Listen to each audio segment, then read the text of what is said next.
A lot of times when I have too many items on my to-do list, the one and only thing that works for me every single time is slowing down, which is very counterintuitive because my natural instinct is to go faster, is to multitask, to try to tackle as many things as I can. But the problem with that approach is that it gives me this illusion that I'm moving forward and making progress, but in reality, I'm just busy and I'm not really able to finish all my tasks. And let's say if I do end up finishing most of the tasks, then I feel like I haven't done a good job at them. I feel like the quality of my work has suffered in that process, which may or may not be true, but that's how I actually feel, which then also means that I keep thinking about it long after the work is done. I think about all the ways in which I could have done a better job, which then ends up impacting my future work because even though I have moved away from my previous task, I don't feel a sense of accomplishment. And that's because I did not give it enough attention and focus. But on the other hand, if I slow down, if I sort of zoom out and evaluate my list of things to do, then I feel like I have more control over my tasks. I also feel like I'm able to establish a clear distinction between what matters and what doesn't. And that's the core idea behind the book called Slow Productivity by Cal Newport. It's this philosophy around productivity that doesn't particularly say that you should work less, but that you should do less of what actually doesn't really matter. Because when you adopt a deliberate and a quality-focused approach towards your work, you end up producing quality output. And because you produce quality output, you feel fulfilled at the end of it. And this philosophy mostly applies to any job that involves knowledge work, anything that is more cognitive and less physical. Because in the book, he also talks about how we ended up in the current situation that we are right now. How did we, start believing in this myth that doing more means being more productive. And the whole theory is that it originally came from the factory work. It came from the way assembly line workers worked. And it was, a fine way to evaluate productivity for its time. It was a very simple and a straightforward method because back then, the more hours you dedicated working in assembly lines, the more boxes you produced. So there was a direct correlation between how much you were working and what you produced. If you work more, you produce more. If you work less, you produce less. But that way of working changed slowly over time. Things got automated. More people started managing the jobs than actually doing the job, which then created a lot of admin jobs. And as a result, a lot of people actually moved away from doing physically laborious factory work to doing more sophisticated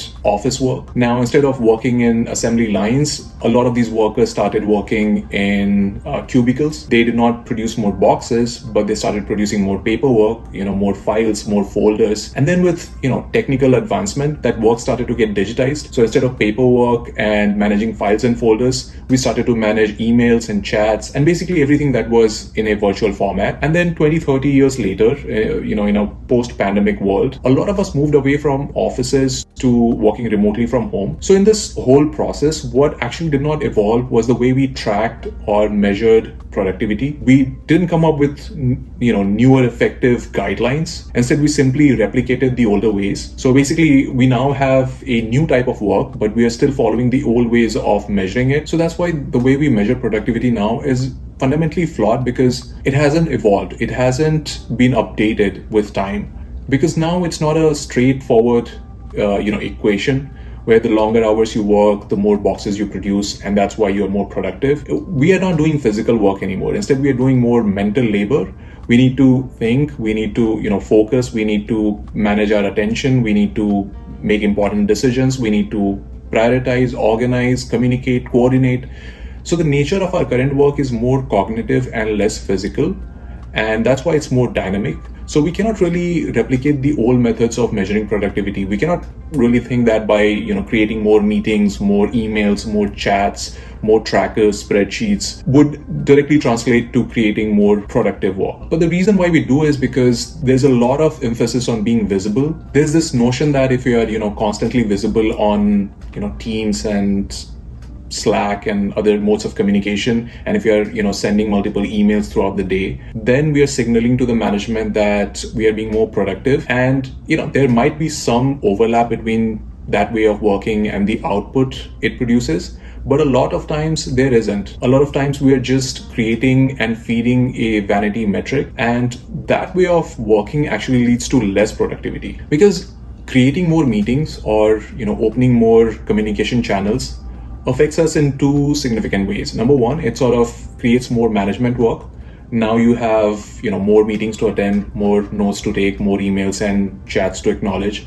and they could be a part of your job, but they're not your primary job. And number two, these extra items open loops of conversations that are really bad for your mental health, because now there are these things, there are these open items that you need to take care of, and you need to close them out, because if you don't, then that's going to lead to more questions and more confusion and more conflicts. And as we know, the chats and emails are always asynchronous in nature. So basically people are responding to you whenever they are free, but you don't think about that. You feel pressured to reply immediately. And even if you don't reply immediately, you know that there's this thing that you haven't replied to. There's this thing that you haven't closed the loop on.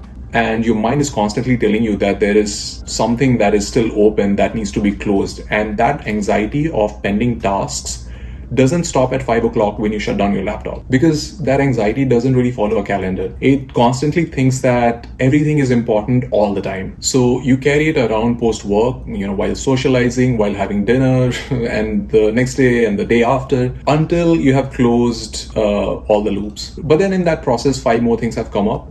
And now you're anxious about, those things on top of your existing things. So this overhead creep starts diluting the whole point of productivity. We start focusing on the breadth of work instead of actually focusing on the depth of work. We start going from producing quality work to just producing quantity work. And then in that process, we forget that the nature of progress is often non-linear, which basically means that when you're trying to make progress, you cannot occupy yourself with more work and then expect linear returns. In fact, you need to do quite the opposite of that. You need to pause, you need to take a break and let your mind assimilate more information.